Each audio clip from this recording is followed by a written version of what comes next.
We're having a conversation with one of our old great friends. He's not old, but we've known him for a long time. It's John Saenz Jr. And John, we're talking to you because you got a really big show coming up Saturday, October 29th at the Cavalier Theatre, Jefferson Forest High School. Tell us how you're feeling right now. I'm sure excited is an understatement, right? Yeah, and Kyle, good morning. It's good to talk to you. I appreciate the opportunity to do so.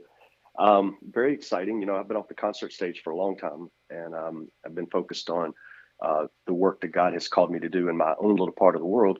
But I recognize that there's a power of influence that I have with music. And so we're exercising that a little bit.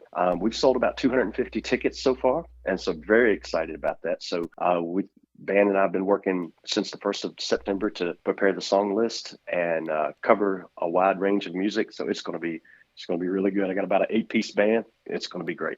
Well, tell us about that wide range of music because some folks might not know what exactly you're up to now with your ministry. So I feel like you're probably going to do some of the old stuff and some of the new stuff. But why don't you tell folks what it's going to be about? Yeah, so we've broken the set into 4 segments, if you want to categorize them that way. So it's going to be songs that people that listen to country radio at all will recognize. They're going to be songs that either influenced me as a child or songs that sound like those songs that influenced me as a child. So we call that the singer section. This is the portion of songs that made me want to become a singer. And then we transition into a songwriting section. Because I became a singer, then I wanted to become a songwriter. And so I'll showcase I've recorded over 70 songs, maybe close to 80 songs that I've recorded in my career. And we're going to touch base on some of those songs, some of the more popular ones. We've been kind of combing through our social media, asking folks, what do you want to hear? And so we're taking the most popular and bringing them in. So as we are showcasing some of that, so we got the singer section, the songwriter section, and then we move into the surrender section. So we go back and look at country music and we find out what songs have an element of faith in it. And so from the country music playlist, we selected some of those songs that have identify with faith. And then we move into more of the salvation portion of the music with going into full-blown gospel music.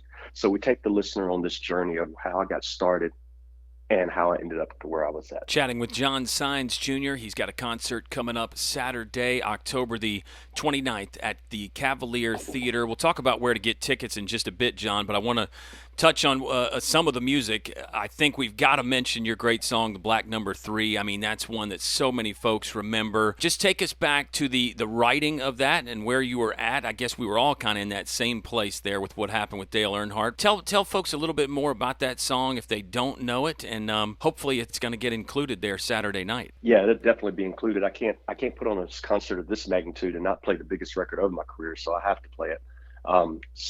But this song was written the day after Dale Earnhardt passed away. I was actually in a little town not far from you called Lynchburg, Virginia, a sprawling metropolis, as a friend of mine used to like to say. And I was coming down the road, and it was lunchtime the day after Earnhardt got killed. And I turned off the news after listening to the update, and I started to write the song while I was driving. And before I got to my home, about 9 minutes later, I had written the majority of the song. And I was in the Nashville studio on March 3rd recording it. By April 17th, it was sitting on store shelves nationwide. And by June of 2001, it was on store shelves. Not store shelves. It was on the country music Billboard charts. Really cool moment for you, obviously a tragedy. I think you really tapped into something that a lot of people were thinking. What are some other songs that stand out to you from your career? Like you said, you've written and recorded over 70 or 80, but there have to be a few that are maybe a little bit closer to your heart than others, or that have kind of stuck with you over the years a bit more? Yeah, so much so because, when I wrote a record like The Black Number 3, you're really thinking about try to put emotions on paper. And that's kind of what I did with that song, was just trying to channel the emotions that I had. And so a lot of my songs, that's how they are written. So there's a song that is pretty popular from my catalog called Hang On Heart. We'll touch base on that. There's a few songs on the Black Number 3 album that I really love. One of my favorite songs that I've ever written is a song called I Should Have Told Ellen, and I'll be playing that. And and so we're uh, I've even had a few novelty songs. There's a song called Die Hard Dallas, and I saw Elvis working at Burger King. Both of these songs are very novelty songs, but they were very popular, and they seem to be getting some traction with some of the folks on social media right now who are saying, "Hey, we'd like to hear those songs." So, which these were songs that are probably a little bit more obscure from my catalog, but you never know what a fan will listen to when you record a record.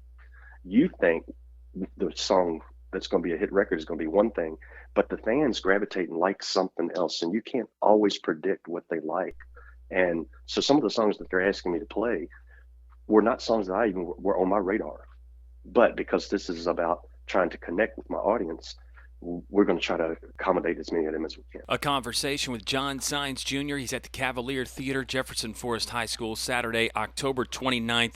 A couple more before we let you run, John. Like I said, I didn't want to call you old or date you, but talk about your relationship with KD Country here, because I know it goes back quite a ways. I mean, ever since I can remember, you were kind of hanging around, and we were playing your music with Les Woody and Dave Hoehne and some of those old school cats. I mean, we're talking '90s here, right? Is that when you first got hooked up Yes, with KD Country? yes, sir. So I started recording in the early '90s, and then Katy Country used to have a country picking festival they would do at the Lynchburg Community Market every year. And I think the band I was with at the time won that thing like 3 years in a row. And so we got pretty good traction with a following around in our area, and started, playing everywhere we could gather up a crowd. And once we started getting a following and developing a sound that people were uh, interested in, we went in the studio and recorded a record. And then Katy Country was just jumped on board playing it, and they would play the record when not a single other radio station would give us time of day. And I'm just so grateful, Mr. Haney, Mr. Woody, both those guys believed in me, and they catered to their small town, and they knew their community, and they knew that we were part of that community, and we just had a great relationship with Katy Country. I've had a great relationship throughout my entire career, and even when when I'm coming through the area and I flip through the station, from time to time I'll hear a record of mine. I'm like, wow, they're still playing it. That's crazy. So I'm just grateful for it. Shifting gears back to the concert coming up here Saturday, October 29th. Just run down the folks in your band, and then let's also discuss your opening act, Zach Burnett, a guy that we know well. I know you're pretty proud to be able to have him alongside of you, and I know you got some talented people you're going to be working with for the show. They're going to sound great. Yeah, it's going to be a good night. I chose Zach because I like someone who can play their own instrument, someone that can entertain someone with just a guitar, or whatever instrument they have. And Zach fits that bill. He sings well. He can play guitar. He's a songwriter. He also enjoys inspirational gospel music as well. So he was just the right person to put on the bill with this, because his set, although it's going to be short, it's going to be very much in line with what I'm trying to do and the message I want to send. And he's got a great following as well, and he's known in this area, for what he does. So it was a great opportunity to bring him in. My son Jonathan is going to be playing drums with me. I've got Billy Worley playing guitar. I've got Donnie Miller, who was with the old Virginia Line Band. He's going to be playing keyboard and backup vocals. I got Mark Mayhew on bass guitar, myself on acoustic, and then I got these three stellar aircraft background vocalists that come in, sing background vocals with us, and Andrea and Annette and Davida, and these three ladies are just incredible vocalists, and all this team is going to carry me in my weaknesses. So I'm grateful to be able to have some folks to step alongside of. You're humble along with being talented, so that's probably a good combination right there. John Saenz Jr. live in concert Saturday, October 29th. Give us all the details about where folks can buy tickets, John. Well, Kyle, they can go to lynchburgtickets.com/John Saenz Jr. That'll get you to the direct page, lynchburgtickets.com, and you do not see my event. You could just search my name in the search bar and it'll bring up my event page, but it's lynchburgtickets.com/John Saenz Jr. And tickets are $10 in advance. They'll also be $10 at the door. Children 12 and under are $5, and they'll still be $5 at the door as well too. We really wanted to keep this an event affordable because with the economy going nuts the way it is, I recognize that everyone is struggling right now. But with all the social issues and the political junk that we got going on in our country and all of the negativity, I just wanted to give people an opportunity to say, hey, there's another thing to evaluate here in this time, and that is there's another source for peace. And let's do an event that can bring people together. Let's do something positive and keep it affordable where people can come out and enjoy it as well. And besides all the proceeds, 100% of the proceeds, ticket sales is going to go to the building fund of the church that I pastor as we try to build and expand our current project that we have going on over there now. We're looking forward to it. We appreciate you making us a part of it, and hope you have a great show on Saturday, October 29th. Thanks, Kyle. God bless. Appreciate your time.